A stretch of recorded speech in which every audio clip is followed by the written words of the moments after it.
Kembali ke belakang, artinya sampai kan sudah punya toko dua. Ya. Nah, punya toko dua, yang satu sudah diisi ke fotokopi. Ya. Awalnya gimana caranya jadi kepikiran untuk bikin usaha fotokopi? Ceritain dulu. Awalnya itu gimana ya? Setelah beberapa tahun, hampir 5 tahun lah. Hampir 5 tahun.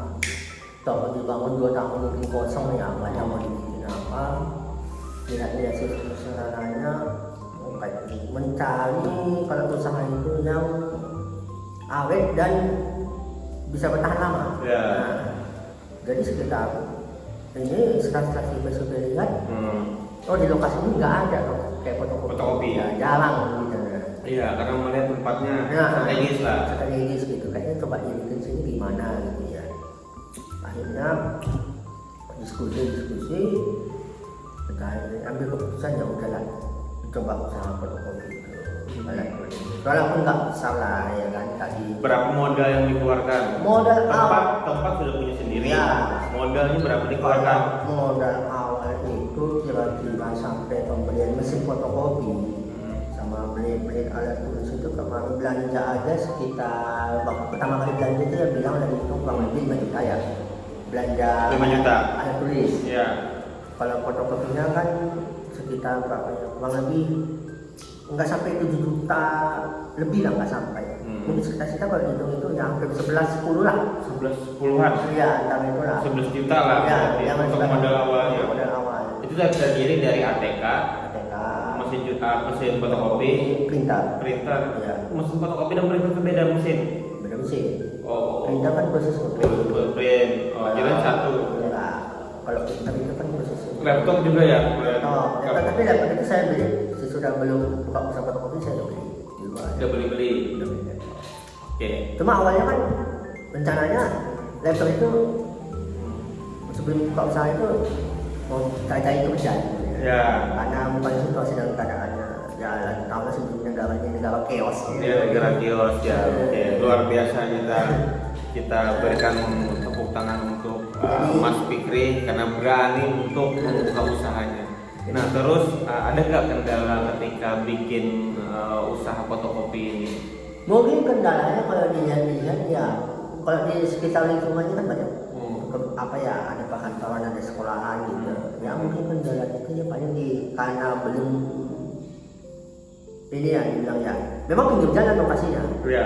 Cuma kalau belum terlalu inilah kendalanya itu paling kadang-kadang ya bukanya nggak seperti orang lain. Iya. Itu satu.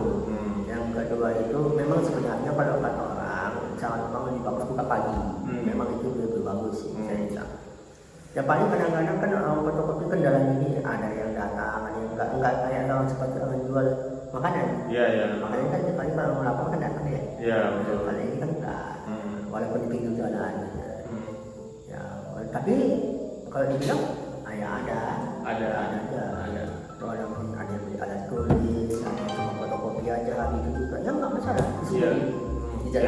Jalani dulu kan. Berarti bukanya dari jam berapa Mas Fikri sampai jam berapa nih? Kalau untuk belum ini masih nggak tertentu, kadang jam 9, kadang jam 10. Kadang jam 9, kadang-kadang jam 10. Ya, tapi sampai jam tutupnya? Ya paling cepat, paling lama jam 6. Paling cepat? Paling lama jam 6 sore.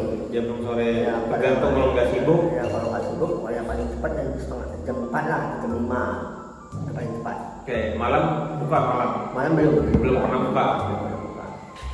Nah, yang mau diusahakan belum bulan puasanya atau setelah bulan puasanya nanti bisa malam. Oke.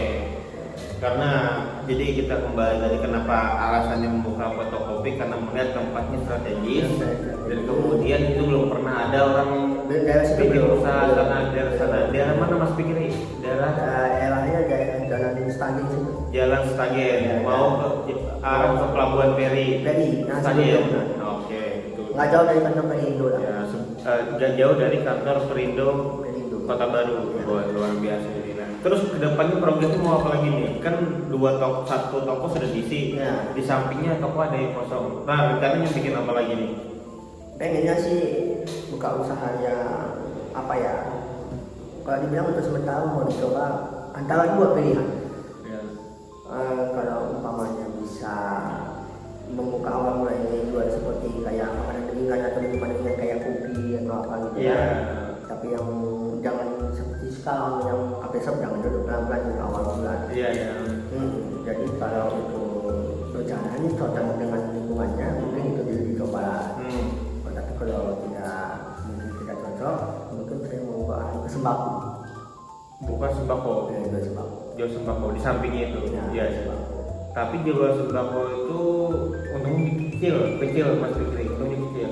Gimana tanggapan sampean? Apakah masih berani? Untungnya kecilnya itu sembako? untung kecilnya dari mana dulu? Untung kecilnya dari mana dulu? Karena kan kalau jual sembako kita beli di eceran kan itu beda tipis aja. Kalau untuk yang kayak lebihannya ada yang 500 rupiah, ada yang 1000 rupiah gitu kan.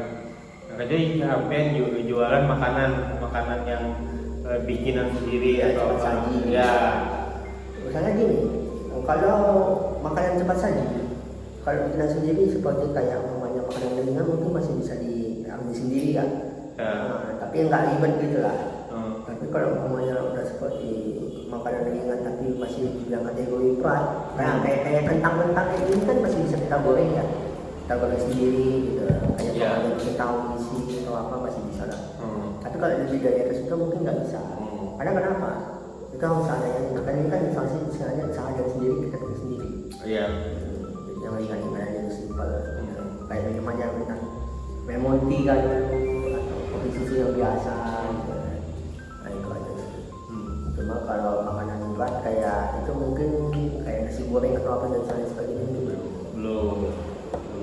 Jadi rencana mungkin sembako mungkin Ya, atau enggak kopi. Informasi keduanya itu yang kedua itu kalau nggak makanan ringan tadi seperti minuman sama minuman lain itu ya paling tidak kalau itu tidak berjalan nanti ya penting udah punya planning. Ya, emang udah punya planning ya. Sembako.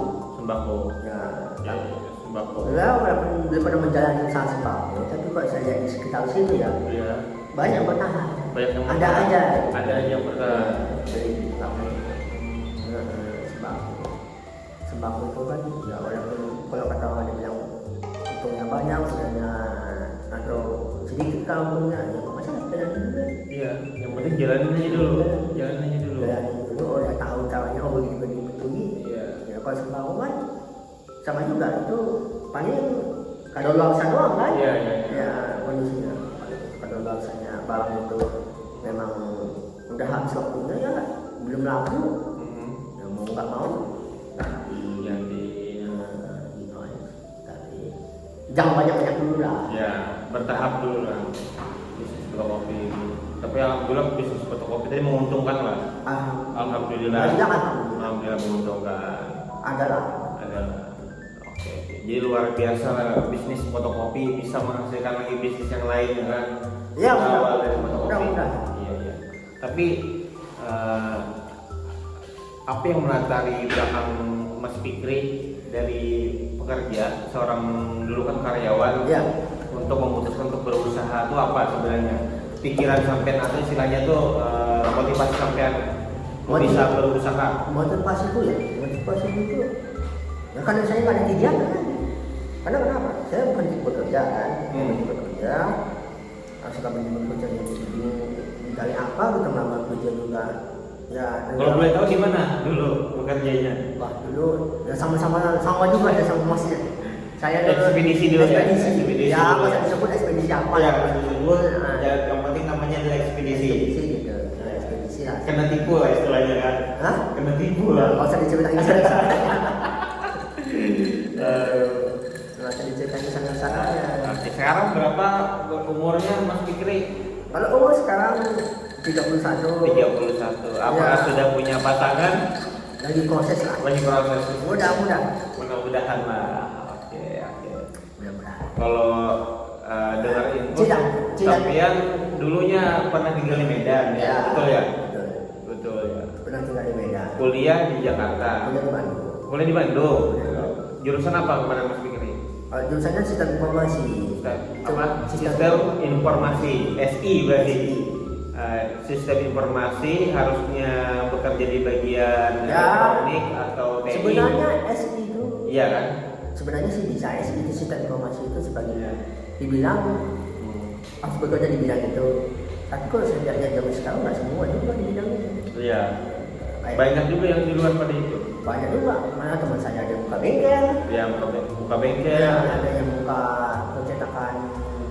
apa itu namanya tuh kayak bikin apa pengumuman informasi kayak apa gitu, walaupun sistemnya mesin kan, apa dia ownernya gitu.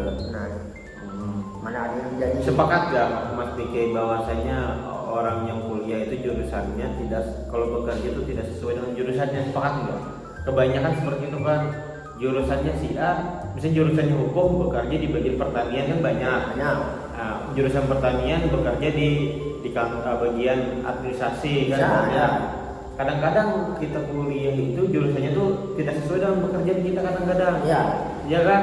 Itu alasannya kenapa itu Mas Fikri? Dari perspektif sampean. Mungkin begini, Mas ya. Menurut saya profesi saya itu mungkin dia itu punya keahlian lain. Atau juga pada saat itu dia mencari pekerja sesuai dengan jurusannya nggak ada. Ketemunya yang ini yang ready. Mau nggak mau karena butuh duit. Untuk pemasukan. Aku kan harus unggul.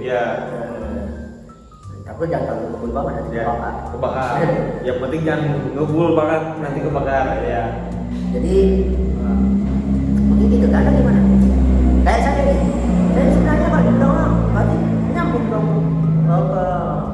ke jurusan kamu tentang kayak yang kalau masalahnya kayak apa namanya ya kalau disuruh bikin kan ada orang nanya tuh di tempat itu. Berarti kalau bikin nanti kayak cetak undangan gitu apa? Bisa nggak? Bisa ya kan? Kalau saya bilang sih asalkan nggak terlalu waktunya nggak mepet kan. Dan udah ada rekomendasi desainnya kayak seperti apa mungkin bisa. Tapi kalau umpamanya hanya Mas datang saya mau bikin cetak undangan, contohnya umpamanya undangan sunatan kan. Nah, saya mau bikin acara sunatan kira-kira 3 hari lagi gitu. Tapi saya nggak punya, saya bisa desainkan sendiri ya kita bingung dia mau seperti apa. Nanti kalau kita desainkan itu saya bikin begini.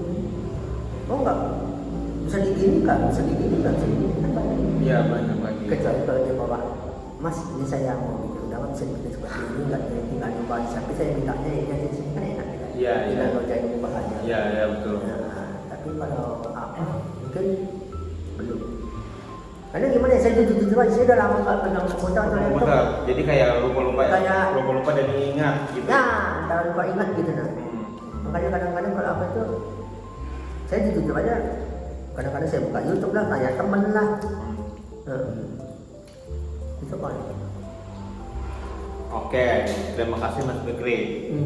Beberapa informasinya tentang usahanya. Ya usahanya belum, walaupun kecil-kecilan. Belum. Tapi kata seorang apa namanya motivasi itu, setiap orang sukses itu berawal dari hal yang kecil dulu. Berawal dari yang kecil. Pengusaha itu tidak ada yang langsung besar. Pengusaha itu dari kecil-kecil. Misalnya kayak buka usaha kedai kopi, kan baru dia punya kedai kopi cabangnya di mana-mana.